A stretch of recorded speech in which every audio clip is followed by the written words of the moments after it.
Hey guys, welcome to source point. Myself Rishika. और आज अभी हम लोग डिस्कस करने वाले हैं वीज़ा नाइट्स की करंट अफेयर्स, जो कि हमारी अप्रैल मंथ की चल रही है। तो फर्स्ट लेसन आप सबकी आ चुकी है, जो कि हमारी पॉलिटी एंड कॉन्स्टिट्यूशन के ऊपर थी। तो उस समय हम लोग जो है 3 टॉपिक को डिस्कस किए थे, वो भी है पंचायत। और यहाँ पे आप लोग देखो कि कोविड-19 में सिविल सोसाइटी की क्या रोल रही है। उसके बाद यहाँ पे हम लोग लॉज के बारे में देखे थे कि कितनी सारे कानून हैं हमारे यहाँ, और कोविड-19 में किस किस कानून के सहारे हम लोग यहाँ पे इसको टैकल कर रहे थे, और इंडिया में और किस चीज़ की कमी है, कानून की कैसी कमी है, और हमें और क्या लाना चाहिए जिससे कि हमारी इस तरीके की जब क्राइसिस अगर इन फ्यूचर हो तो हम लोग उसको कैसे टैकल करें। तो बहुत ही अच्छी आर्टिकल ये तीनों थी। अब हम लोग यहाँ पे 3 आर्टिकल यहाँ पे देखने वाले हैं, जो कि है reservation policy, which is one of the most important topic. आप लोगों को पता है कितना ज़्यादा, मुझे लगता है पूरे 2019 से 20 तक अगर कुछ कॉमन रहा है पॉलिटी में तो ये आपका 2-3 टॉपिक है। एक तो रिजर्वेशन मुझे लगता है, सेकंड जो है वो आपकी डिस्क्वालिफिकेशन, जो एंटी डिफेक्शन लॉ है, वो भी बहुत ज़्यादा न्यूज़ में रहा। और उसके बाद जो आप लोग को पता है कि 370 आर्टिकल्स, इसको हटाने के बाद भी बहुत सारी चीज़ें न्यूज़ में रही थी। तो ये 3 टॉपिक तो आपकी एक साल से आप लोग देखते ही आ रहे हो, बट देखेंगे कि इसमें आप लोग की और भी फर्दर यहाँ पे इन्फॉर्मेशन ऐड ऑन होगी, तो काफ़ी अच्छा बात आप लोग को पता चलेगा। और प्रीवियस जितनी भी और जो रिजर्वेशन से रिलेटेड जो आपकी फैक्ट्स एंड फिगर है, वो भी आपकी यहाँ पे रिवाइज होने वाली है। उसके बाद यहाँ पे बहुत ही अच्छी आर्टिकल है, ये है ऑनलाइन जस्टिस डिलीवरी, जिसमें कि पता चलेगा कि जो आज के डेट में कोविड-19 के टाइम में ऐसे ही हमारे यहाँ जो है बहुत सारे केसेस जो है पेंडिंग में रहते हैं, लेकिन कोविड-19 ने और भी पेंडिंग में कर दिया। ठीक है, सारी चीज़ों को तो बर्बाद ही कर दिया कोविड-19 ने, लेकिन फिर भी एक अल्टरनेटिव सॉल्यूशन निकल कर आया। क्योंकि हम लोग बात करते हैं डिजिटाइजेशन में, तो कैसे यहाँ पे अगर हम ऑनलाइन जस्टिस डिलीवर करेंगे तो कैसा रहेगा इंडिया में, तो इसके बारे में सारी चीज़ें यहाँ पे पता चलेगा आप लोग को। साथ ही गवर्नमेंट की जो एडवर्टीजमेंट है, आप लोग देखते हो कि सरकार बहुत ज़्यादा एडवर्टीजमेंट करती है अपने लिए, तो उसको कैसे रेगुलेट करना चाहिए, क्या सच में कोई कानून है या फिर कोई कानून लाने की ज़रूरत है, या फिर किस तरीके से यहाँ पे रेगुलेट किया जाता है। तो ये 3 टॉपिक आप लोग के लिए बहुत ज़्यादा इंपॉर्टेंट होने वाला है। तो चलिए स्टार्ट करते हैं। लेकिन एज यूजुअल लास्ट लेसन में मैं कुछ सोशल इश्यूज से रिलेटेड क्वेश्चंस पूछी थी, जो कि मार्च मंथ की वीज़ा नाइट्स के करंट अफेयर्स है, तो उसके आंसर बता देती हूँ। साथ ही यहाँ पे अगर आप लोग ने पहले लेसन देखी है तो उसके यहाँ पे आप लोगों को कुछ क्वेश्चन है जिसके आंसर आप लोग को कमेंट बॉक्स में देनी है। ठीक है, अगर नहीं देखे हो तो देख लीजिएगा, मेरे चैनल को सब्सक्राइब करके प्लेलिस्ट में आकर आप लोग देख सकते हो, या फिर मैं यहाँ पे आई बटन पे भी आप लोग को यहाँ पे दे दूँगी, जिससे कि आप क्लिक करके आराम से देख सको। चलिए स्टार्ट करते हैं। तो मेनली ये 4 क्वेश्चन है जो कि सोशल इश्यूज़ में मैं पूछी थी। सबसे पहले यही पूछी थी कि सीजनल माइग्रेंट क्या होता है। सेकंड है कि यहाँ पे स्वच्छ मंच वेब पोर्टल है, इसका एम क्या है। थर्ड है कि ODF, ODF plus and ODF plus plus ये है किस चीज़ से रिलेटेड, इसके बारे में बतानी है। एंड फोर्थ है कि पीएम वन धन योजना ये किस टॉपिक से रिलेटेड है, इसके बारे में कुछ भी आप जानते हो तो आपको बतानी है। पहले देख लेते हैं हम लोग सीजनल माइग्रेंट। माइग्रेंट मतलब कि आप लोग समझ ही रहे हो कि किसी न किसी रीज़न के कारण जब कोई भी लोग अपने नेटिव प्लेस को छोड़कर किसी दूसरे सिटी में चले जाते हैं, चाहे वो किसी दूसरे स्टेट में चले जाते हैं, तो उसको हम लोग कहेंगे। अगर हमारे इंडिया में ही मान लीजिए कि जैसे बिहार से मुंबई जाते हैं, बिहार से यहाँ पे दिल्ली जा रहे थे, तो उनको हम लोग क्या करेंगे कि इंटर स्टेट आपकी जो है यहाँ पे इंटर कंट्री जो है आपकी इंटर स्टेट यहाँ पे आपकी माइग्रेशन हो रही है, इंटरनल माइग्रेशन हो रही है कि नहीं। लेकिन जब आउटसाइड माइग्रेशन होती है, जैसे कि हम लोग भी देखते हैं कि हमारे बहुत सारे इंडियंस हैं जो कि डिफरेंट डिफरेंट कंट्रीज़ में आज की भी डेट में हैं, जिनको हम लोग यहाँ पे स्टैंडर्ड नेम क्या कहते हैं, इंडियन डायस्पोरा। ठीक है, तो वो भी हमारे यहाँ के माइग्रेंट्स ही होते हैं। लेकिन बात करते हैं हम लोग वन ऑफ द टाइप जिसको कि यहाँ पे सीजनल माइग्रेंट कह रहे हैं। तो यहाँ पे according to the economic survey जो कि 2017 थी, इनके हिसाब से अगर हम लोग देखें तो 139 जो मिलियंस यहाँ पे सीजनल और सर्कुलर माइग्रेंट हमारे कंट्री में है। साथ ही यहाँ पे सीजनल माइग्रेंट कहने का मतलब है कि कुछ पर्टिकुलर टाइम पे ही वो यहाँ पे माइग्रेंट करते। मान लीजिए कि 4 महीना आप लोग के लिए जो है यहाँ पे जनवरी, फरवरी, मार्च, अप्रैल, ये 4 महीना है जिस समय जो है मान लीजिए कि बहुत ज़्यादा लेबर की यहाँ पे ज़रूरत होती है गुजरात वाले स्टेट में। तो गुजरात में इस समय बहुत ज़्यादा लेबर की ज़रूरत होती है, तो क्या करेंगे कि सारे डिफरेंट स्टेट से जितने भी यहाँ पे लेबर हैं वो गुजरात चले जाएंगे। और 4 महीने का तो ठीक है यहाँ पे काम हो जाएगा, लेकिन इसके अलावा जो बचा आपका यहाँ पे 8 महीना, उसमें वो कुछ भी बेरोजगार भी हो सकते हैं या फिर कुछ और अपना वो काम कर लेते हैं। लेकिन स्पेसिफिकली यहाँ पे 4 महीना जब वो यहाँ पे माइग्रेंट के तौर पर वो यहाँ पे जाते हैं और काम करते हैं, तो इनको हम लोग सीजनल माइग्रेंट कहते हैं। ओके, साथ ही साथ इसको सर्कुलर माइग्रेंट भी कहते हैं। यहाँ पे क्या होता है कि लो पेइंग होता है, सस्ते दाम पे यहाँ पे माइग्रेंट आते हैं और बहुत सस्ते दाम पे काम भी करते हैं। समटाइम्स यहाँ पे हेजार्डियस वर्क भी करना होता है। कुछ यहाँ पे आप लोग देखते हो कि फैक्ट्रीज वगैरह में जो खतरनाक काम होते हैं, यानी कि एक खतरनाक सिचुएशन में जो आपका काम किया जाता है, वो इस तरीके के माइग्रेंट के द्वारा किया जाता है। इनफॉर्मल माइग्रेंट जॉब्स देखने को मिलेगा कुछ की सेक्टर्स में, जैसे कि अर्बन डेस्टिनेशंस में। तो ये क्या है कि कुछ कंस्ट्रक्शंस करनी है, होटल्स का काम है, टेक्सटाइल है, मैन्युफैक्चरिंग करनी करनी है, ट्रांसपोर्टेशन करना है, सर्विस है, डोमेस्टिक वर्क है, तो इसमें जो भी इंगेज होते हैं उनको हम लोग यहाँ पे सीजनल माइग्रेंट कहते हैं। स्वच्छ मंच वेब पोर्टल की बात करें तो ये एक वेब बेस्ड प्लेटफॉर्म है जो कि लॉन्च किया गया था स्वच्छ भारत मिशन के अंदर, और इसका एम यही है कि जितने भी स्टेक होल्डर्स हैं उनको एक जगह एक प्लेटफॉर्म में लाना है और उसके थ्रू जो है वो यहाँ पे अपनी डिस्कशन कर सकते हैं। साथ ही ODF की बात करें तो ODF में यानी कि ओपन डेफिकेशन फ्री में आपका मेनली यहाँ पे फोकस था कि टॉयलेट को कंस्ट्रक्ट करना है। ODF प्लस में क्या था कि यहाँ पे फोकस करना है कि टॉयलेट में आपकी वाटर होनी चाहिए, मेंटेनेंस होना चाहिए और हाइजीन होनी चाहिए। ODF प्लस प्लस में यहाँ पे फोकस किया जा रहा है कि टॉयलेट के साथ यहाँ पे स्लज और सिप्टेज मैनेजमेंट भी सही तरीके से होनी चाहिए। तो ये 3 तरीके का आपका यहाँ पे फेस लाया गया था, तो तीनों ध्यान रखना है। अब आते हैं PM वन धन योजना के बारे में। तो इसको लॉन्च किया गया है 2018 में। ये स्कीम आपका इंप्लीमेंट किया जा रहा है मिनिस्ट्री ऑफ ट्राइबल अफेयर्स के द्वारा, जो कि यहाँ पे नोडल डिपार्टमेंट है, और ट्राइफेड है जो कि नोडल एजेंसी है, वो भी सेंट्रल लेवल पे। इसके अंदर क्या है कि वन धन विकास केंद्र को इस्टेब्लिश किया जाएगा, जिससे कि एक स्किल अपग्रेडेशंस पे यहाँ पे आपका ध्यान दिया जाएगा, इसको प्रोवाइड किया जाएगा, कैपेसिटी बिल्डिंग यहाँ पे ट्रेनिंग दी जाएगी, और प्राइमरी प्रोसेसिंग और जो वैल्यू एडिशन फैसिलिटी है उसको यहाँ पे सेटअप किया जाएगा। तो ये सारा काम आपको वन धन योजना के तहत होगा। अब आते हैं हम लोग यहाँ पे अप्रैल पॉलिटी 2020 की फर्स्ट पार्ट से कुछ क्वेश्चन है जिसके आंसर आप लोग को देनी है। तो सबसे पहले आपको बताना है कि स्वामित्व जो स्कीम है उसकी एम क्या है। सेकंड आपको बतानी है कि जो सेक्शन है IPC की 188 ये किस चीज़ से रिलेटेड है। थर्ड आपको बतानी है कि पब्लिक ऑर्डर और हेल्थ जो है ये किसके अंदर आता है, यानी कि कौन से लिस्ट के अंदर जो है इंडियन कॉन्स्टिट्यूशन में आती है। तो आई होप कि आप लोग ये तीनों क्वेश्चन का आंसर अच्छे से दे दोगे, कोई आपको डिफिकल्टी यहाँ पे नहीं फेस करना होगा। चलिए अब हम लोग नेक्स्ट आर्टिकल की तरफ बढ़ते हैं। तो चलिए स्टार्ट करते हैं रिजर्वेशन पॉलिसी से। पहले समझने का कोशिश कर लेते हैं कि न्यूज़ में क्यों थी ये टॉपिक, फिर फर्दर डिटेल्स देखेंगे। सुप्रीम कोर्ट की जो 5 जज बेंचेस है, जिसको हम लोग कॉन्स्टिट्यूशनल बेंच भी कहते हैं, वो यहाँ पे उनका कहना है कि 100% रिजर्वेशन देना चाहिए स्केड्यूल ट्राइब्स को, जो कि स्केड्यूल एरिया में रह रहे हैं हमारे स्टेट में। तो ये परमिसिबल नहीं है, ऐसा इनका कहना है। कहा जा रहा था कि जो यहाँ पे स्केड्यूल ट्राइब्स है उनको 100% रिजर्वेशन देना चाहिए, बट ये सुप्रीम कोर्ट के द्वारा कहा गया है कि ये परमिसिबल नहीं है। ओके, तो पहले समझते हैं, बात यहाँ पे आ चुकी है किसकी, तो स्केड्यूल ट्राइब्स की और स्केड्यूल एरिया में। तो आपको पता है कि इनके बारे में बहुत ही अच्छे तरीके से हमारे कॉन्स्टिट्यूशन में मेंशन्ड आपको देखने को मिलेगा, और इसके लिए स्पेसिफिकली आपकी 2 स्केड्यूल हैं। सबसे पहले आपको 5th स्केड्यूल देखने को मिलेगी और 6th स्केड्यूल देखने को मिलेगी, जो कि एक्सटेंसिवली यहाँ पे कवर करती है स्केड्यूल एरिया को। लेकिन एक माइनर डिफरेंस आपको देखने को मिलेगा 5th स्केड्यूल में और 6th स्केड्यूल में। बट यहाँ पे आपको सबसे पहले पता होना चाहिए कि 5th स्केड्यूल क्या है, उसके बाद मैं आपको 6th स्केड्यूल भी बता दूंगी। तो 5th स्केड्यूल है जो कि आपको कॉन्स्टिट्यूशन के आर्टिकल 244 में देखने को मिलेगा। यहाँ पे कुछ प्रोविजंस रखा गया है कि जो स्केड्यूल एरिया है other than north east India, जो नॉर्थ ईस्ट इंडिया के अलावा भी कुछ स्केड्यूल एरिया है, उसकी एडमिनिस्ट्रेशन कैसे करनी है। ठीक है, तो ये आप लोग समझ गए। अब नॉर्थ ईस्ट इंडिया में कौन कौन से स्टेट आते हैं, तो यहाँ पे आप लोग को देखने को मिलेगा आसाम है, अरुणाचल प्रदेश है, नागालैंड है, मिजोरम है, मणिपुर है, त्रिपुरा है, मेघालय है। ओके, तो यहाँ पे आप लोग को टोटल इतने स्टेट्स देखने को मिलेंगे जो कि नॉर्थ ईस्ट इंडिया में आते हैं। तो इसके अलावा अगर और भी यहाँ पे स्केड्यूल एरिया है तो उसको एडमिनिस्ट्रेशन कैसे करना है, तो उसके बारे में 5th स्केड्यूल में डिटेल कहा गया है। आज की डेट में आप देखोगे कि कौन कौन सी ऐसी स्टेट है जो कि स्केड्यूल एरिया के अंदर आती है। तो ये है सबसे पहले आंध्र प्रदेश, जिसमें कि तेलंगाना भी है, क्योंकि पहले ये आंध्र प्रदेश ही थी, लेकिन 2014 में तेलंगाना भी इससे अलग हो गई थी। अब आप लोग को ये मुझे बताना है कि ये जो आंध्र प्रदेश से तेलंगाना अलग हुई थी, ये कौन से आर्टिकल के बेसिस पे अलग हुई थी। ठीक है, ये आप लोग मुझे बताइए। और साथ ही साथ यहाँ पे छत्तीसगढ़, गुजरात, हिमाचल प्रदेश, झारखंड, मध्य प्रदेश, महाराष्ट्र, उड़ीसा और राजस्थान। सो 1 2 3 4 5 6 7 8 9 10, तो टोटल 10 स्टेट ऐसे हैं। 7 स्टेट तो हम लोग देख लिए नॉर्थ ईस्ट स्टेट के, लेकिन उसको छोड़कर जो बाकी और स्टेट है हमारे इंडिया में, उसमें से यानी कि 7 आप हटा दोगे तो टोटल यहाँ पे 21 स्टेट आ गई। 21 स्टेट में से 10 स्टेट को यहाँ पे स्केड्यूल एरिया के अंदर रखा गया है। स्केड्यूल एरिया अगर हम लोग स्टेट में देखते हैं तो इसको प्रेसिडेंट के द्वारा ही नोटिफाई किया जाता है, लेकिन हाँ, जिस स्टेट को यहाँ पे नोटिफाई करना है उस स्टेट के गवर्नर के साथ कंसल्ट करके ही प्रेसिडेंट यहाँ पे फाइनल बताते कि अच्छा ठीक है, इस स्टेट को जो है आप लोग का स्केड्यूल एरिया के जैसा काउंट किया जाएगा। तो गवर्नर यहाँ पे रिपोर्ट भी सबमिट करती है एनुअली, जब भी यहाँ पे प्रेसिडेंट को ज़रूरत हो।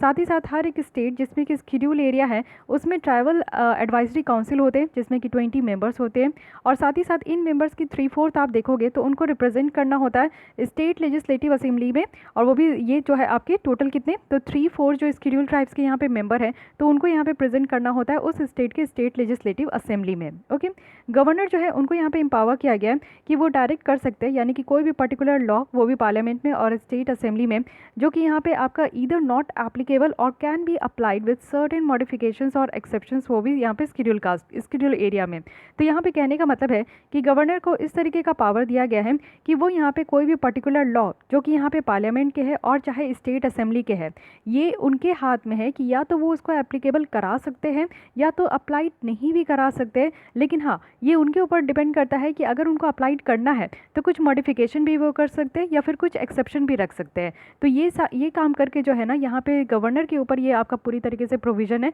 कि उस स्केड्यूल एरिया में वो उस कानून को अप्लाई करेंगे कि नहीं करेंगे, और करेंगे तो कुछ मॉडिफाई भी कर सकते हैं, एक्सेप्शन भी रख सकते हैं। तो ये आपका पूरी तरीके से किसके बारे में है, तो 5th शेड्यूल के बारे में है। 6th शेड्यूल में क्या है कि 6th शेड्यूल में आपको याद रखना है कि ATMM, ठीक है, ये आपका 4 स्टेट है जिसके बारे में 6th शेड्यूल में रखा गया है। ये आपका आ जाता है असम, त्रिपुरा, मेघालय, मिजोरम, ठीक है। ये 4 स्टेट है जिसको कि यहाँ पे एडमिनिस्ट्रेशन करनी है। तो इसकी जो एडमिनिस्ट्रेशन होती है वो 6th शेड्यूल के साथ ही होती है। अब कुछ और डिटेल देख लेते हैं। पहले क्या था कि यहाँ पे आप लोग देखो कि जो आंध्र प्रदेश की स्टेट है, उन्होंने यहाँ पे एक ऑर्डर इशू करा था, वो भी 2000 में, और यहाँ पे उनका कहना था कि 100% रिजर्वेशन वो देंगे स्केड्यूल ट्राइब्स के कैंडिडेट को, जिसमें कि 33% जो है वो वुमेन को होगी, और वो भी यहाँ पे टीचर के पोस्ट में, जो भी यहाँ पे स्केड्यूल एरिया के स्कूल्स में, जो भी स्केड्यूल एरिया में अगर लोकेटेड है स्कूल, तो उसमें अगर टीचर बनना चाहते हैं तो उस वुमेन को यहाँ पे 33% यहाँ पे उनको रिजर्वेशन दिया जाएगा। ये कहना था आंध्र प्रदेश के गवर्नमेंट का। इससे पहले 1986 में जो आंध्र प्रदेश के गवर्नर थे, वो यहाँ पे कुछ पावर को एक्सरसाइज किए, जो कि यहाँ पे 5th शेड्यूल के अंदर उनको कुछ पावर दिया गया। तो वो यहाँ पे टीचर के पोस्ट के लिए, जो कि एजुकेशनल इंस्टीट्यूशन में है स्केड्यूल ट्राइब्स वाले एरिया में, तो वहाँ पे रिजर्व कर दिया गया था। किसके लिए, तो यहाँ पे स्केड्यूल ट्राइब्स के लिए रिजर्व कर दिया गया था। तो ये भी काम जो है गवर्नर के द्वारा किया गया था। हाउएवर रिसेंटली क्या है कि सुप्रीम कोर्ट कह रहे हैं कि ये जो 100% रिजर्वेशन दिया जाएगा ना, ये कहीं ना कहीं समहाउ आपको डिस्क्रिमिनेटरी भी देखने को मिलेगा, और इसमें परमिशन भी नहीं देना चाहिए। डिस्क्रिमिनेटरी आप लोग को यहाँ पे मतभेद देखने को मिलेगा, और इससे क्या है कि अदर्स जो हमारी फंडामेंटल राइट है, जो कि हमारे पार्ट 3 में आर्टिकल्स के तहत दिया गया है, तो आर्टिकल 14 जो कहती है इक्वालिटी बिफोर लॉ, तो इसको कहीं ना कहीं वायलेट किया जाता है। आर्टिकल 15 कहती है कि डिस्क्रिमिनेशन नहीं करना चाहिए दूसरे सिटीजन्स के साथ। साथ ही साथ 16 ये कहती है कि इक्वल अपॉर्चुनिटी होनी चाहिए। तो ये 3 ऐसी आर्टिकल है जिसका कि यहाँ पे हनन होते दिख रहा है अगर इस तरीके का 100% रिजर्वेशन जो है स्केड्यूल ट्राइब्स के लोगों को दिया जाएगा। साथ ही ये जो 100% रिजर्वेशन है स्केड्यूल ट्राइब्स का, इससे क्या होती है ना कि जेंडर कैटेगरी को भी यहाँ पे जो है नीचा दिखने को मिलता है। स्केड्यूल कास्ट के लोग, साथ ही साथ अदर बैकवर्ड कास्ट के लोग को भी यहाँ पे प्रॉब्लम देखने को मिलेगा। और साथ ही साथ जो कोर्ट है वो यहाँ पे इंदिरा साहनी की जो जजमेंट थी उसमें ये कहा गया था कि हाँ, इसे 50% रिजर्वेशन देना है, 50% कैप होना चाहिए, ठीक है। साथ ही यहाँ पे जजमेंट जो है फर्दर इसमें दिखाया जाएगा कि यहाँ पे जो इक्वालिटी ऑफ अपॉर्चुनिटी है, साथ ही जो चॉइस है, उसको यहाँ पे किसी भी तरीके से डिप्राइव नहीं करना चाहिए। साथ ही यहाँ पे जो गवर्नर की पावर है कि वो यहाँ पे किसी भी पार्लियामेंट्री लॉ को मॉडिफाई कर सकती है, एक्सेप्शंस कर सकती है under 5th schedule of consultations. तो ये भी उनके ऊपर इंटाइटल नहीं होना चाहिए कि वो यहाँ पे सब्स्टिट्यूट करे कोई और कानून को और एक न्यू इसी तरीके का कानून बनाए। यानी कि पहले से जो एग्जिस्टिंग कानून है, चाहे वो पार्लियामेंट के द्वारा बनाया गया हो या स्टेट लेजिस्लेटिव असेंबली के द्वारा बनाया गया हो, तो गवर्नर के पास इतना ही हक है कि वो उस लॉ को अगर अपने शेड्यूल एरिया में वो अप्लाई करवाना चाहते हैं तो उसमें वो कुछ मॉडिफाई कर सकते हैं या तो कुछ एक्सेप्शंस कर सकते हैं। लेकिन ऐसा नहीं है कि उसी की तरह कुछ और कानून वो लेकर आ जाए जिससे कि वो उस शेड्यूल एरिया में चलाए। तो ये काम यहाँ पे उनको नहीं दिया जा रहा है, ठीक है। साथ ही साथ यहाँ पे आप देखेंगे कि reservation in the Indian context, तो इससे पहले यहाँ पे इनबॉक्स स्टोरी आप लोग देख लीजिए। बात यहाँ पे कॉन्स्टिट्यूशन की कर रहे हैं, तो रिजर्वेशन से रिलेटेड हमारे संविधान में क्या क्या प्रोविजन है वो आपको बिल्कुल पता होना चाहिए।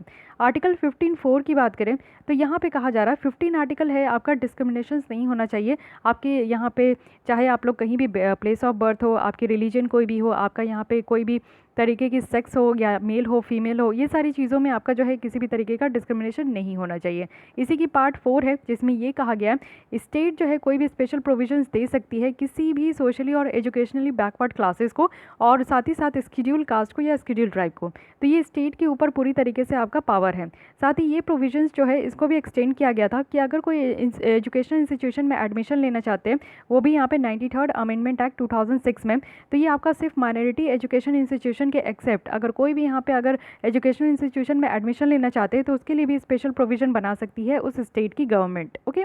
वहीं अगर 16 आर्टिकल की बात करें तो आर्टिकल 16 क्लॉज 4 में ये कहा गया है कि स्टेट जो है ना कोई भी प्रोविज़न बना सकती है अगर उनको लगता है कि बैकवर्ड क्लासेस जो उनके स्टेट में हैं उनको किसी भी पोस्ट के लिए जो है रिजर्वेशन देना है तो उनके लिए वो रिजर्वेशन का कोई भी प्रोविज़न बना सकती है। अगर उनको लगता है कि उनके स्टेट में जो है पूरी तरीके से उस सर्विस में जो है ना एडुकेट नहीं हो पा रही, यानी कहने का मतलब कि है कि कोई भी मान लीजिए पोस्ट में अगर वैकेंसी आपका निकला है 20 वैकेंसी जो है शेड्यूल कास्ट की होनी चाहिए, लेकिन उनको उनकी सीट्स पूरी फुलफिल नहीं हो रही है, तो उस स्टेट की गवर्नमेंट क्या करेंगे कि उस स्टेट में जितने भी शेड्यूल कास्ट या शेड्यूल ट्राइब्स के लोग हैं उनके लिए वो स्पेशल प्रोविजन ला सकते हैं, जिससे कि जो वैकेंसी यहाँ पे खाली रह जा रही है उनकी वो यहाँ पे खाली ना रहे। साथ ही साथ आपको यहाँ पे देखने को मिलेगा कि आर्टिकल 46 है जिसमें कि स्टेट जो है ना कुछ स्पेशल केयर भी यहाँ पे प्रमोट कर सकते हैं एजुकेशनल और इकोनॉमिक इंटरेस्ट जो भी वीकर सेक्शन की है। और साथ ही साथ यहाँ पे आपका पर्टिकुलर किसके लिए कहा जा रहा है तो शेड्यूल कास्ट और शेड्यूल ट्राइब के लिए कहा जा रहा है, ठीक है। वहीं अगर आप लोग देखिएगा कि आर्टिकल 243D है जिसमें कि रिजर्वेशन ऑफ सीट्स होना चाहिए शेड्यूल ट्राइब्स और शेड्यूल कास्ट की, वो भी यहाँ पे पंचायत में, तो पंचायती में भी यहाँ पे जो है आपका पूरी तरीके से सीट्स को भी रिजर्व रखा गया है। साथ ही साथ म्यूनिसिपैलिटी में भी है 243D आप देख सकते हो, और 330 में भी आप लोगों को पता है कि यहाँ पे रिजर्वेशन ऑफ सीट्स है वो भी कहाँ पे तो लोकसभा में, 332 में कहाँ है तो स्टेट लेजिस्लेटिव असेंबली में है। तो इस तरीके से रिजर्वेशन ऑफ सीट्स तो आपको हर एक लेवल में देखने को मिलेगा। ये भी क्वेश्चन पूछा जा सकता है कि शेड्यूल कास्ट शेड्यूल ट्राइब्स के लिए रिजर्वेशन जो है कहाँ कहाँ है, तो मे भी मान लीजिए सिर्फ पूछ लिया गया कि लोकसभा में है, आपका स्टेट लेजिस्लेटिव असेंबली में और सिर्फ पंचायत में और म्यूनिसिपैलिटीज़ में नहीं है, तो इस तरीके से भी ऑप्शन आपका बन जाता है। तो ध्यान रखिएगा कि हर एक जगह इनको यहाँ पे रिजर्वेशन ऑफ सीट्स रखा गया है। अब देखते हैं कि इंडिया के कंटेक्स्ट में देखते हैं रिजर्वेशन का क्या है। तो रिजर्वेशन जो है एक तरीके का एफर्मेटिव एक्शंस है जहाँ पे कुछ सीट्स के परसेंटेज को रिजर्व किया जाता है गवर्नमेंट सर्विस में और एजुकेशन इंस्टीट्यूशंस में। किसके लिए किया जाता है, जो कि सोशली, यानी कि यहाँ पे आप लोग जानते हो कि जो सोसाइटी में जिनको इक्वालिटी नहीं मिला है, जिनका दर्जा एक समान नहीं है उनको, साथ ही साथ जो एजुकेशनली बैकवर्ड कम्युनिटी है जिनको सही तरीके से शिक्षा नहीं मिल पाता है। आप लोग देखते हो कि जो यहाँ पे इस तरीके के बैकवर्ड कम्युनिटी से आते हैं वो आगे नहीं बढ़ पाते हैं, उनके पास रिसोर्सेज की कमी होती है, उनको प्रमोट नहीं किया जाता है, तो उनके लिए यहाँ पे जो है ना एजुकेशनली और सोशली बैकवर्ड कम्युनिटी को यहाँ पे जो है अगर गवर्नमेंट सर्विस में आना है तो उनके लिए रिजर्वेशन प्रोवाइड किया गया है, एजुकेशन इंस्टीट्यूशन में आना है तो उनको रिजर्वेशन प्रोवाइड किया गया है, ठीक है। साथ ही यहाँ पे 10% रिजर्वेशन भी दिया गया है। अभी अभी आप लोगों को पता है कि 103rd कॉन्स्टिट्यूशनल अमेंडमेंट एक्ट 2018 के तहत यहाँ पे 10% एक्स्ट्रा आपका रिजर्वेशन दिया गया है, किसको तो इकोनॉमिकली वीकर सेक्शन को, जो कि आर्थिक रूप से जो आपके वीक है, कहने का मतलब है कि कोई भी जनरल कैटेगरी के कोई भी लोग अगर आर्थिक रूप से वीक है तो उनको यहाँ पे 10% का रिजर्वेशन दिया गया है। और इसके लिए 2 आर्टिकल को अमेंड किया गया था जो कि आर्टिकल 15 है और आर्टिकल 16 है, जिसमें कि आपका रिजर्वेशन प्रोवाइड किया गया है इकोनॉमिकली वीकर सेक्शन को, जिनको यहाँ पे अगर एजुकेशनल इंस्टीट्यूशन में एडमिशन लेना है या फिर गवर्नमेंट की पोस्ट में आना है। साथ ही रिजर्वेशन यहाँ पे शेड्यूल कास्ट और शेड्यूल ट्राइब्स और अदर बैकवर्ड कास्ट जिसको ओबीसी भी कहते हैं, उनको जो हमारे कंट्री में प्रोवाइड किया जाता है उनके लिए है 15%, ये है शेड्यूल कास्ट के लिए, 7.5% जो कि है शेड्यूल ट्राइब के लिए, 27% जो कि आपको ओबीसी के देखने को मिलेगा, ठीक है। साथ ही साथ यहाँ पे पर्सन विद डिसेबिलिटी एक्ट 1995 है जो कि रिजर्वेशन उस लोगों को दिया जाता है जो कि यहाँ पे दिव्यांग होते हैं। तो इस एक्ट के अकॉर्डिंग ये कहा गया है कि 3% जो रिजर्वेशन है ये गवर्नमेंट जॉब में भी दिया जाएगा, साथ ही साथ हायर एजुकेशन इंस्टीट्यूशन में भी दिया जाएगा। तो टोटल इस तरीके का प्रावधान है हमारे इंडियन कॉन्टेक्स्ट में। अब देखते हैं कि जुडिशियल प्रोनाउंसमेंट देखते हैं जो कि रिजर्वेशंस के लिए अब तक कितनी सारी यहाँ पे केसेस निकल कर आई है, कैसे कैसे जो है सारे केसेस में किस तरीके का बात यहाँ पे निकल कर आया है। तो एक एक करके देख लीजिए, काफ़ी अच्छी सीरीज़ है, आप लोग को पास्ट टू प्रेजेंट आप लोग को अच्छे तरीके से पता चलेगा। पहली है state of Madras versus Champakam Dorairajan, okay. तो ये 1951 की है। सुप्रीम कोर्ट का यहाँ पे कहना था, यहाँ पे उन्होंने अपहेल्ड किया था कि जो मद्रास हाई कोर्ट की डिसीजन थी और यहाँ पे जो गवर्नमेंट का ऑर्डर था 1927 में रिगार्डिंग कास्ट बेस्ड जो रिजर्वेशन देना था गवर्नमेंट जॉब में और एजुकेशन इंस्टीट्यूशन में, उसको स्टक डाउन कर दिया गया था। ये जो जजमेंट है इससे क्या है ना कि यहाँ पे आपके आर्टिकल 15(4) को यहाँ पे ऐड करने का बात किया जा रहा था, और यहाँ पे भी किससे तो फर्स्ट कॉन्स्टिट्यूशनल अमेंडमेंट एक्ट 1951 के तहत इंदिरा साहनी की केस आई थी जो कि काफ़ी ज़्यादा इंपॉर्टेंट है। कई बार रिजर्वेशन और इंदिरा साहनी का नाम ना आए ऐसा कभी नहीं होता है। तो Indira Sahni versus Union of India 1992 में है। ये आपका 9 जज कॉन्स्टिट्यूशनल बेंच था सुप्रीम कोर्ट का, जिसमें कि यहाँ पे 6:3 मेजोरिटी से ये डिसीजन लिया गया था कि 27% जो गवर्नमेंट जॉब है वो बैकवर्ड कम्युनिटी के लिए होगा, और यहाँ पे आपका जो है ना विद एलिमिनेशन यानी कि क्रीमी लेयर जो है वो कॉन्स्टिट्यूशनली वैलिड है। कहने का मतलब है कि आपका ओबीसी में क्या हुआ ना कि इसको डिवाइड कर दिया गया फर्दर क्रीमी लेयर में और नॉन क्रीमी लेयर में।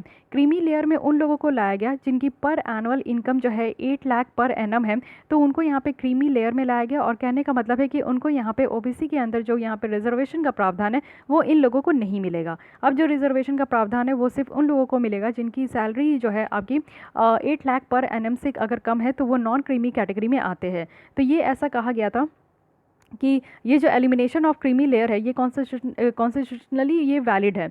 जो रिजर्वेशन ऑफ सीट्स है ये सिर्फ कन्फाइन करती है इनिशियल अपॉइंटमेंट को, ना कि यहाँ पे प्रमोशन को। सिर्फ आपका जब अपॉइंटमेंट होगा, जैसे अभी आप लोग तैयारी कर रहे हो, आप लोग अगर इस कम्युनिटी से बिलोंग करते हो, तो आपका यहाँ पे जो है ना सिर्फ आप लोग को इस तरीके से एग्जाम में पता है कि जब भी आप लोग एग्जाम देने जाते हो तो आपके लिए एक अलग से कट ऑफ आती है, तो उस कट ऑफ के क्लियर करके जो है आप इस पोस्ट में आप इंटर कर सकते हो। लेकिन आगे जब आप लोग किसी भी पोस्ट में जाओगे तो फर्दर जब प्रमोशन लिया जाएगा ना, तो उस समय आपका रिजर्वेशन काम नहीं आता है। तो यही चीज़ इनके द्वारा कहा गया था कि अपॉइंटमेंट में ही इसका इस्तेमाल होना चाहिए, फर्दर प्रमोशन में नहीं होना चाहिए।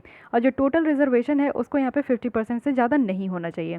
थर्ड केस इसके बाद आपका निकल कर आया M Nagaraj versus Union of India, जो कि 2006 की थी। इसमें 5 जज कॉन्स्टिट्यूशनल बेंच है सुप्रीम कोर्ट में, जिसमें कि ये वैलिडेट किया गया था कि जो पार्लियामेंट की डिसीजन है कि रिजर्वेशन को यहाँ पे शेड्यूल कास्ट और शेड्यूल ट्राइब तक एक्सटेंड करना है, जिसमें कि प्रमोशन आपका 3 कंडीशन में दिया जाएगा। कैसे दिया जाएगा? तो स्टेट को यहाँ पे प्रूफ करना होगा कि बैकवर्डनेस है उनके अभी भी स्टेट के क्लासेस में। सेकंड है कि स्टेट को यहाँ पे क्वांटिफिएबल डेटा कलेक्ट करना होगा कि रिप्रेजेंटेशन जो इस कम्युनिटी की है वो बहुत कम है। साथ ही यहाँ पे स्टेट के पास ये है कि उनको शो करना होगा कि कैसे रिजर्वेशन इन प्रमोशंस जो है वो फर्दर एडमिनिस्ट्रेटिव एफिशिएंसी लेकर आएगी। तो ये स्टेट के ऊपर रख दिया गया कि उनको ये सारी चीज़ों को शो करना होगा, तभी वो अपने यहाँ पे प्रमोशन में रिजर्वेशन दे पाएंगे। नेक्स्ट यहाँ पे आपका केस है वो है जर्नल सिंह वर्सेस लच्छामी नारायण गुप्ता 2018 की, जो कि अभी आपकी रिसेंटली है।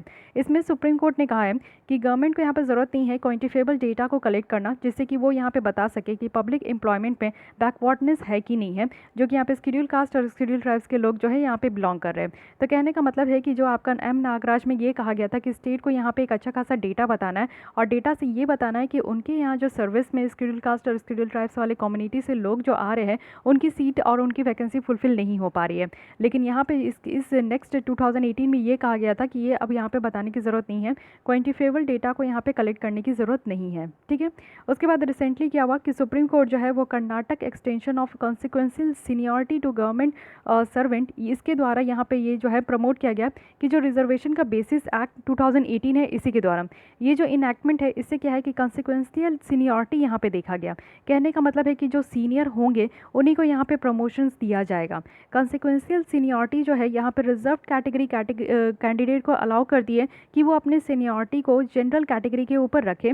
यानी कि अगर मान लीजिए कि जनरल कैटेगरी में कोई लोग है और यहाँ पे आपका जो है शेड्यूल कास्ट शेड्यूल ट्राइब्स के कुछ लोग हैं, तो अगर ये रिजर्व कैटेगरी कैंडिडेट प्रमोट किया जाता है जनरल कैटेगरी कैंडिडेट के पहले, क्योंकि यहाँ पे रिजर्वेशन इन प्रमोशन है, तो क्या होगा कि ये सब्सिक्वेंट जो प्रमोशन है रिजर्व कैटेगरी का कैंडिडेट का, तो वो यहाँ पे जो है सीनियरिटी के बेसिस पे होना चाहिए।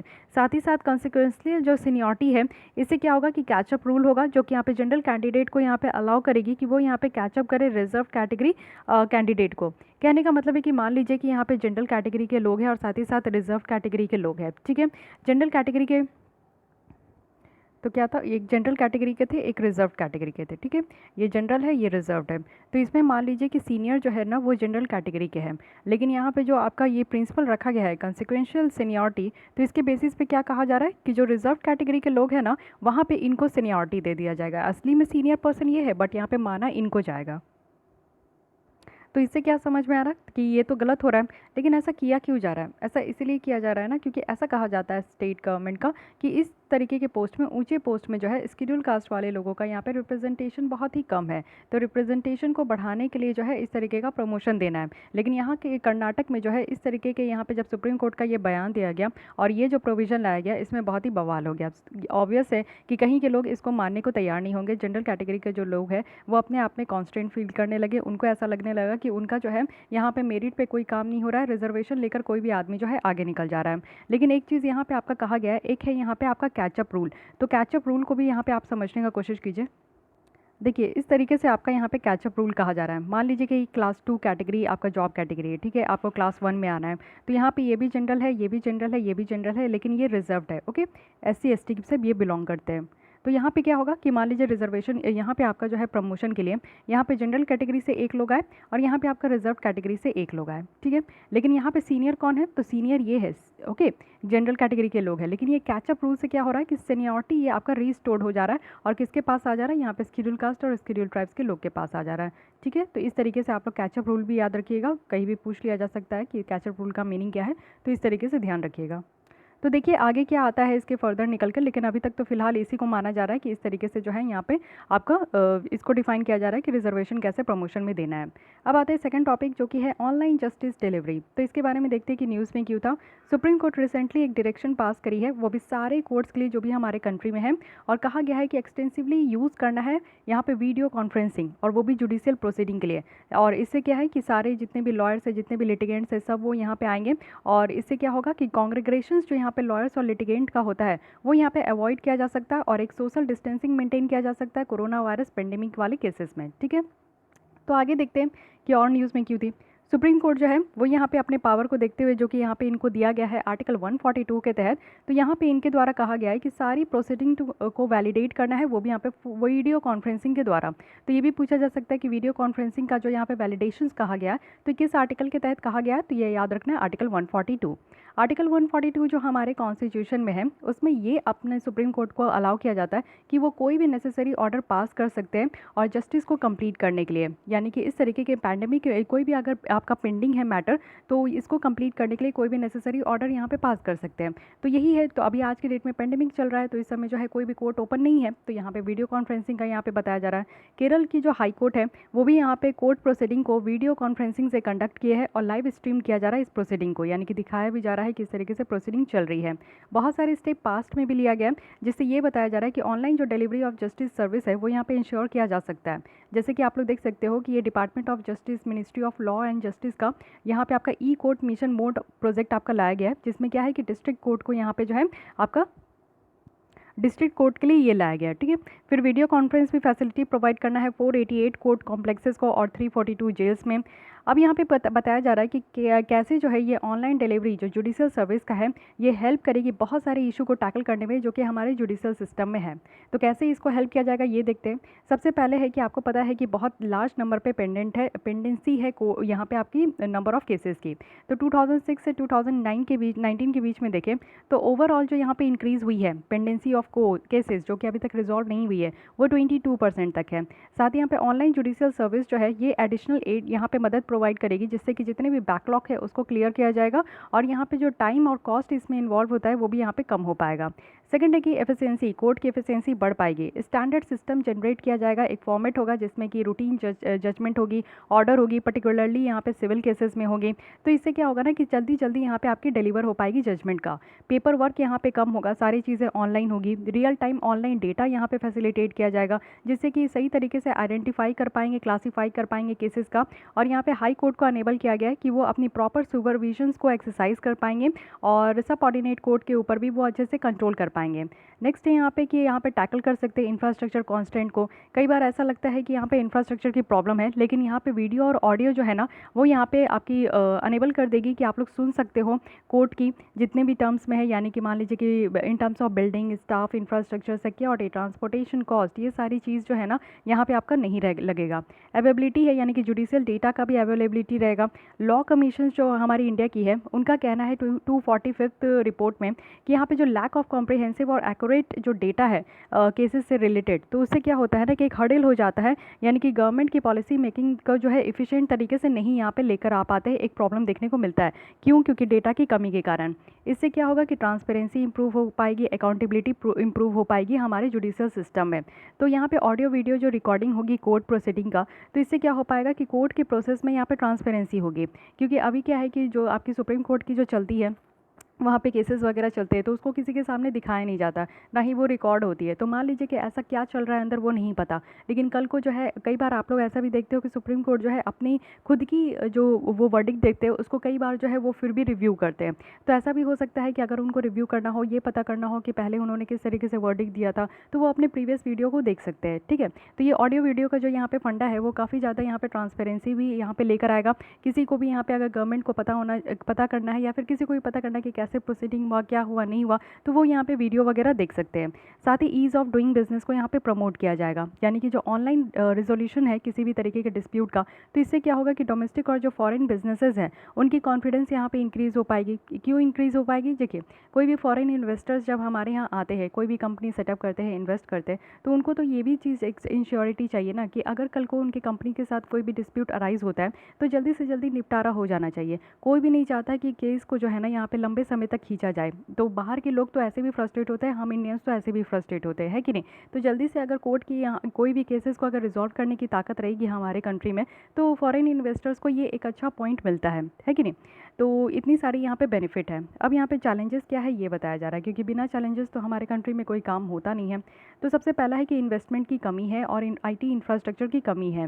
जो state of the art E court है, इसको यहाँ पे न्यू एज टेक्नोलॉजी की ज़रूरत है, यानी कि हाई स्पीड इंटरनेट कनेक्शन चाहिए, लेटेस्ट ऑडियो वीडियो इक्विपमेंट चाहिए, क्लाउड कंप्यूटिंग चाहिए जिसमें कि लार्ज नंबर ऑफ में जो डेटा है आपका वो स्टोर कर सके, सफिशिएंट बैंडविड्थ चाहिए। तो ये सारी चीज़ों की कमी है, देखते हैं कि ये कैसे पूरा हो पाएगा। टेक्निकल नो हाउ, यानी कि टेक्निकल चीज़ों की यहाँ पे कमी है, यानी कि ऑफिशियल जो स्टाफ्स वगैरह होते हैं उनको नहीं पता होता कि किस तरीके से ये सारी चीज़ों को ऑपरेट करना है। साथ ही लो अवेयरनेस होता है, लिटिगेंट्स और एडवोकेट में भी यहाँ पे कम अवेयरनेस देखने को मिला है, उनका जानकारी नहीं होता है। यहाँ पे डिजिटल डिवाइड देखने को मिलेगा इन एक्सेस टू जस्टिस, यानी कि इनसफिशिएंट इंफ्रास्ट्रक्चर के कारण नॉन अवेबिलिटी, जो हमारी इलेक्ट्रिसिटी है, इंटरनेट कनेक्शंस है और लो डिजिटल लिटरेसी है रूरल एरिया में। तो रूरल एरिया में तो ये अच्छे से इंप्लीमेंट नहीं हो पाएगा, क्योंकि वहाँ के लोगों को तो डिजिटल लिटरेसी भी नहीं है, वो तो मोबाइल चलाना भी नहीं जानते, वो तो किसी चीज़ को सर्फ करना नहीं जानते हैं, सर्फिंग करना नहीं जानते, सर्चिंग करना नहीं जानते, गूगल नहीं वो ओपन कर पाते। तो फिर इस केस में वो लोग कैसे यहाँ पे वीडियो कॉन्फ्रेंसिंग सक्सेसफुल हो पाएगा? इंटर डिपार्टमेंटल चैलेंजेस हैं, क्योंकि यहाँ पे कोऑर्डिनेशन की कमी है। कोई यहाँ पे डिपार्टमेंट जो है राज़ी हो जाते हैं इस चीज़ से, कोई डिपार्टमेंट जो है पीछे हो जाते कि नहीं ये नहीं इंप्लीमेंट करना है। कम्युनिकेशन की कमी है, तो फिर कैसे ये आपका इंप्लीमेंट हो पाएगा? साइबर सिक्योरिटी थ्रेट है, तो आप लोग को पता है कि हमारे यहाँ डेटा प्रोटेक्शन की कानून नहीं है, ऊपर से इस तरीके का जो सेंसिटिव डेटाज है, जो सेंसिटिव ऑर्डर्स है, आपकी वर्डिक्स है, वो अगर कहीं हैक हो गई, कहीं गलत तरीके से रिप्रेजेंट कर दिया गया तो और हो जाएगा लोचा, है कि नहीं? प्राइवेसी कंसर्न भी होती है, जितने भी यहाँ पे इस चीज़ को बहुत ज़्यादा ध्यान दिया जाता है, कोर्ट में प्राइवेसी कंसर्न की जाती है, लेकिन इस तरीके से ऑनलाइन में अगर हमारी वीडियो कॉन्फ्रेंसिंग होती है तो इसमें कितने हद तक जो है हमारी प्राइवेसी को यहाँ पे मेंटेन किया जाएगा, नोबडी नोज़। साथ ही प्रोसीजर जो प्रॉब्लम है ये इसमें भी है, यानी कि कुछ एविडेंस रिसीव जो किया जाता है तो वो वीडियो के थ्रू किया जाएगा, ऑडियो ट्रांसमिशन के थ्रू किया जाएगा, तो इसमें विटनेस को आइडेंटिफाई करना है, इंडिविजुअल सब्जेक्ट है कि कैसे उसको सुनना है, कॉन्फिडेंशियलिटी होती है सुनने वाले लोग की, तो ये सारी चीज़ों का कैसे यहाँ पे ख्याल रखा जाएगा, तो ये एक अदर प्रॉब्लम बताया जा रहा है। वे फॉरवर्ड में बताया जा रहा है कि हम लोग को एक सपोर्टिंग इंफ्रास्ट्रक्चर को डेवलप करना चाहिए, और आज की डेट में ये इतना ज़्यादा ज़रूरी है कि हम लोग को इस पे ज़्यादा ध्यान देना चाहिए। हम लोग को रूल्स बनाना है कि कैसे इलेक्ट्रॉनिक एविडेंस को इस्तेमाल करना है, प्रोसीजर लॉ हो, रूल्स हो, तो यहाँ पे उसको ज़रूरत है कि इनकॉर्पोरेट करके और कोई भी वीडियो रिकॉर्डिंग जो हमारी यहाँ पे कोर्ट की है उसको यहाँ पे अमेंड करके और कैसे इसको सही तरीके से रखना है। साथ ही डिज़ाइन और इम्पार्ट होना चाहिए, रेगुलर ट्रेनिंग कोर्सेज देनी है, हर एक लोगों को यहाँ पे ऑनलाइन के लिए ट्रेनिंग कोर्सेज देनी चाहिए, चाहे ये अर्बन एरिया में हो या रिमोट एरिया में हो। एक यूज़र फ्रेंडली ई कोड मैकेनिज्म लेकर आना है, और सबसे पहली बात कि लोगों को यहाँ पे अवेयरनेस जनरेट करना है, लोगों को यहाँ पे इन्फॉर्मेशन होना चाहिए, वो भी मल्टीपल उनकी मीडियम लैंग्वेज में। साथ ही यहाँ पे रूल्स क्लियर होना चाहिए, डेटा प्राइवेसी की रूल्स अगर क्लियर रहेगी तभी यहाँ पे लोग जो है ना वो यहाँ पे एक होता है ना कि सेटिस्फैक्शन वो फील कर पाएंगे, ट्रस्ट कर पाएंगे, तो ट्रस्ट से ही यहाँ पे दुनिया चलती है।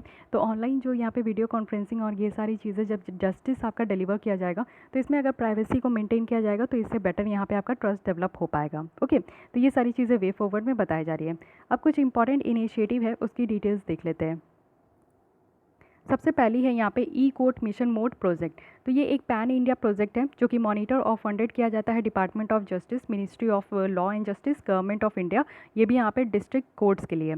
इसका ऑब्जेक्टिव यही है कि ई कोर्ट प्रोजेक्ट है, यानी कि एक डेजिग्नेटेड सर्विस यहाँ पे सिटीजन्स को देना है, साथ ही कोर्ट्स को देना है, और साथ ही साथ ये जो सर्विस है ये आपका सिटीजन्स को डिलीवर किया जाएगा, जिसमें कि वो अगर कोई भी केसेस को अगर रजिस्टर कराना है तो रजिस्ट्रेशन कराने के बाद वो स्टेटस देख सकते हैं। ऑब्वियस है, अगर आप लोग का भी कोई एक्सपीरियंस हुआ होगा तो आप लोग बता सकते हो, क्योंकि ये बहुत अच्छी चीज़ है ई कोर्ट आज के डेट में जो है ना स्टेटस जानने के लिए कि आपका केस किस दिन सुना जाएगा, किस दिन इसकी हियरिंग होगी, डेट कब दिया जाएगा, तो ये सारी चीज़ें अब आप लोग ऑनलाइन चेक कर सकते हो। केसेस का स्टेटस देखने के लिए अगर आपका केस सुना भी जा रहा है तो उसका अब किस तरीके से वहाँ पे क्या क्या वर्डिक्ट दिया गया है, केस का लिस्ट यानी कि एक लिस्ट होता है तो उस लिस्ट में आपकी केसेस किस नंबर पे है, साथ ही डेली ऑर्डर जो शीट्स आती है, फाइनल ऑर्डर आती है जजमेंट की, तो ये सारी चीज़ें ऑनलाइन भी अब आप लोग चेक कर सकते हो। ई कोर्ट सर्विस मोबाइल एप्लीकेशन है, साथ ही ई कोर्ट यहाँ पे नेशनल पोर्टल है जिसको भी यहाँ पे डेवलप किया गया है। नेशनल जुडिशियल डेटा ग्रिड है, यानी कि एक वेब पोर्टल है जिसमें कि आपका डेटा रिलेटेड यहाँ पे जो है आपका नंबर ऑफ़ जो केसेस पेंडिंग है कोई भी कोर्ट में, उससे डेटा जो भी रिलेटेड है वो इस पोर्टल में आपको देखने को मिलेगा। जुडिशियल सर्विस सेंटर है, यानी कि ये भी आपका इस्टेब्लिश किया गया है जिसमें कि सारे कोर्ट्स को कंप्यूटराइज्ड किया गया है और इसमें एक सिंगल विंडो है जिसमें कि आपको पिटीशन फाइल करना है, एप्लीकेशंस दिया जाएगा, वो भी लिटिगेंट्स और लॉयर्स के द्वारा। ई कमेटी है सुप्रीम कोर्ट की, ये एक बॉडी है जो कि गवर्नमेंट ऑफ इंडिया के द्वारा सुप्रीम कोर्ट में बनाया जाता है, जो कि यहाँ पे असिस्ट कौन करते हैं, चीफ जस्टिस ऑफ इंडिया। वो यहाँ पे नेशनल पॉलिसी बनाने के लिए, यानी कि इंडियन जुडिशरी को कंप्यूटराइज करना है उसके लिए।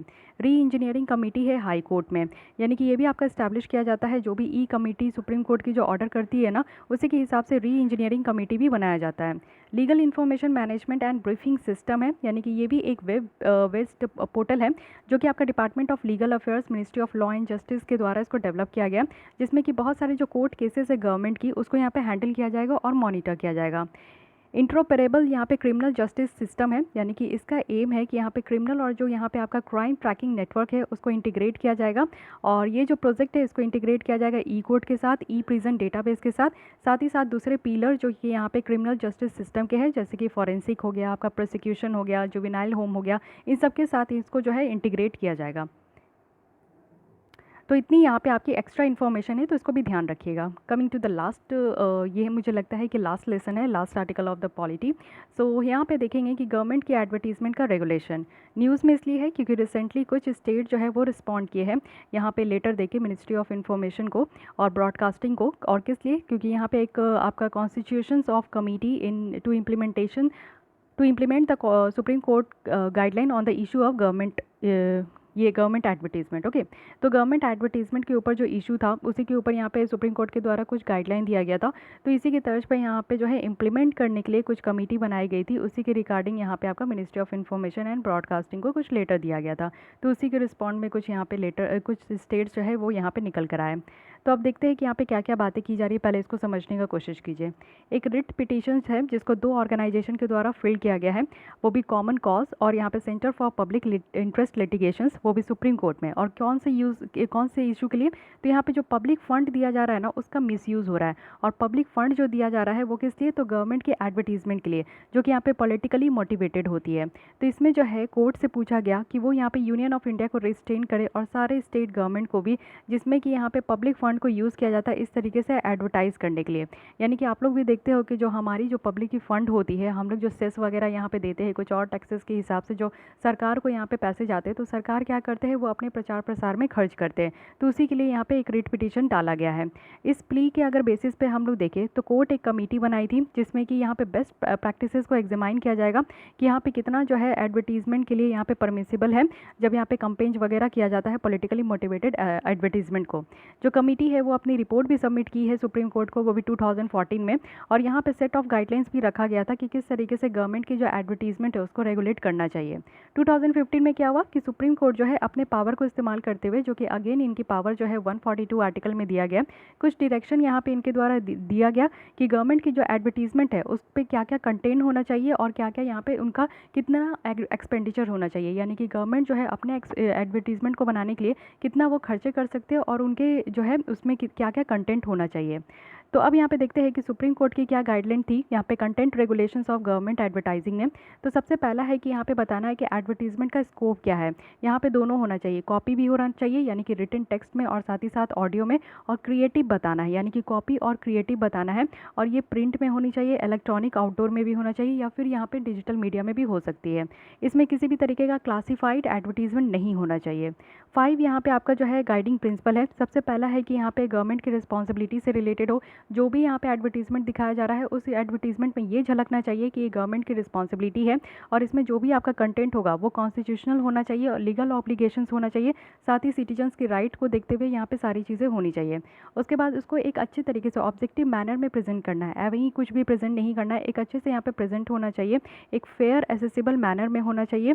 साथ ही यहाँ पे जो है ना कुछ इस तरीके का नहीं कि पॉलिटिकल इंटरेस्ट को वो यहाँ पे प्रमोट करे, ऐसा नहीं दिखना चाहिए कि जो रूलिंग पार्टी है वो अपने इंटरेस्ट को प्रमोट प्रमोट करने के लिए जो है वो यहाँ पे एडवर्टीज़मेंट कर रहे हैं। तो ये सारी चीज़ें नहीं होनी चाहिए। ना ही किसी एडवर्टीज़मेंट में रूलिंग पार्टी का नाम होना चाहिए, ना पार्टी का सिंबल होना चाहिए, ना लोगो होना चाहिए, और किसी भी व्यूज़ को यहाँ पे अटैक नहीं करना है। साथ ही यहाँ पे कोई भी तरीके का फोटोग्राफ्स भी नहीं होना चाहिए गवर्नमेंट लीडर्स का। एक्सेप्शन किसका किसका हो सकता है गवर्नमेंट के एडवर्टीज़मेंट में? तो प्रेसिडेंट की हो सकती है, गवर्नर की हो सकती है, प्राइम मिनिस्टर की हो सकती है, चीफ मिनिस्टर की हो सकती है, और अदर मिनिस्टर की हो सकती है, साथ ही साथ चीफ जस्टिस ऑफ इंडिया की हो सकती है। लेकिन किसी भी गवर्नमेंट लीडर्स का जो है ना यहाँ पे फोटोग्राफ्स नहीं होना चाहिए। साथ ही साथ कॉस्ट इफेक्टिवनेस होनी चाहिए एडवर्टीज़मेंट, यानी कि इतना ज़्यादा जो है आपके खर्चीले नहीं होने चाहिए, सस्ते में ही आपका जो है यहाँ पे एडवर्टीज़मेंट होना चाहिए। जो भी प्रोसीजर है उसके साथ कंप्लाइंस करें। साथ ही कंप्लाइंस और इन्फोर्समेंट भी हो। गवर्नमेंट को यहाँ पे 3 मेंबर बॉडी बनाना है, और उसमें जो है ना यहाँ पे अनइम्पीचेबल जो न्यूट्रलिटी है उसके साथ साथ और इम्पार्शलिटी के साथ साथ यहाँ पे बनाना है।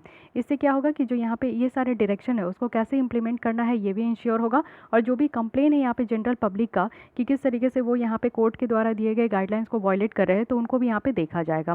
तो ये तो आप लोग समझ गए कि क्या क्या यहाँ पे गाइडलाइंस दिया गया था। अब यहाँ पे देखते हैं कि क्यों ज़रूरत पड़ा कि यहाँ पे गवर्नमेंट की जो एडवर्टीज़मेंट है उसको यहाँ पे रेगुलेट किया जाए। तो पहले आप लोग देखिए कि गवर्नमेंट जो है ना अपने एडवर्टीज़मेंट के लिए बहुत ज़्यादा पैसे आप यहाँ पे फेंकती है। आप लोग को ही पता है कि वो प्रचार प्रसार के लिए बहुत ज़्यादा पैसे फेंकती है, सिर्फ ये दिखावा करती है कि हम ये करते हैं, हम वो करते हैं, हम ऐसे करते हैं, वैसे करते हैं। तो ये सारी चीज़ें वो दिखाती है।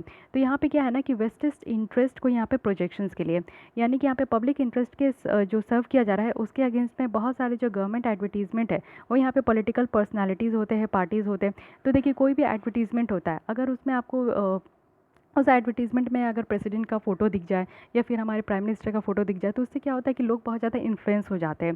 तो यहाँ पे यही चीज़ कहा गया है कि यहाँ पे एक तो उन लोग का फ़ोटो भी डाला जा रहा है, तो एक मीन्स से डालना चाहिए। ऐसा नहीं कि लोगों को जो है गलत चीज़ का यहाँ पे गुमराह किया जा रहा है, तो वैसा नहीं होना चाहिए। जो फ़ंड यहाँ पे स्टेट का है, यानी कि फ़ंड भी जो दिया जा रहा है उसका यहाँ पे वेस्टेज नहीं होना चाहिए।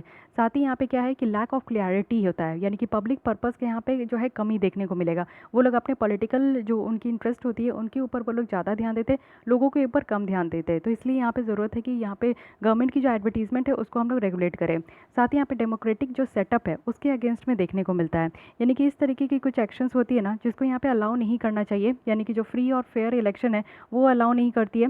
और पॉलिटिकल ओपोनेंट होते हैं जो कि यहाँ पे सिमिलर सोर्सेज आपको देखने को मिलेगा, ठीक है। साथ ही साथ एक्सपोनेंशियल राइज होता है कॉस्ट में, क्योंकि आपको देखने को मिलता है कि एडवर्टीज़मेंट में मैं अभी बताई ना कि ह्यूज एक्सपेंडिचर वो लोग स्पेंड करते हैं, और जब इलेक्शन का टाइम आता है तो उससे पहले आप लोग को दिख जाता होगा कि सारे नेता और सारे मिनिस्टर क्या करते कि अपने एक काम को छोड़ कर ना वो लोग बस अपनी एडवर्टीज़मेंट करने में लग जाते। वो लोग अपना राम कहानी स्टार्ट कर लेंगे कि पिछले 5 साल में उन्होंने क्या क्या किया, जो नहीं किए वो भी ऐड करेंगे, और ये भी बताएंगे कि आगे अगर मुझे जिता दोगे तो मैं क्या क्या करूँगा। तो ये भी चीज़ आप लोग देखते हो कि ये सब के में क्या होता है ना कि पैसे बहुत खर्च होते हैं। तो यहाँ पे पार्लियामेंट्री कमेटी की रिपोर्ट जो 2017 में आई थी उसमें ministry of information and broadcasting के द्वारा जो है ग्रांट का डिमांड यहाँ पे किया गया था। तो गवर्नमेंट के एक्सपेंडिचर्स जो है ना बहुत ज़्यादा देखने को मिला था। तो इसलिए यहाँ पे जो है ये सारी ऐसी कुछ रीजंस है जिससे ये यहाँ पे साबित हो गया कि गवर्नमेंट की एडवर्टीज़मेंट में एक्सपेंडिचर बहुत होती है, फालतू की चीज़ें बहुत होती है, पॉलिटिकली इंटरेस्ट बहुत होता है। तो इन सारी चीज़ों को रेगुलेट करने के लिए जो है यहाँ पे आपका रूल्स गाइडलाइंस लाया गया।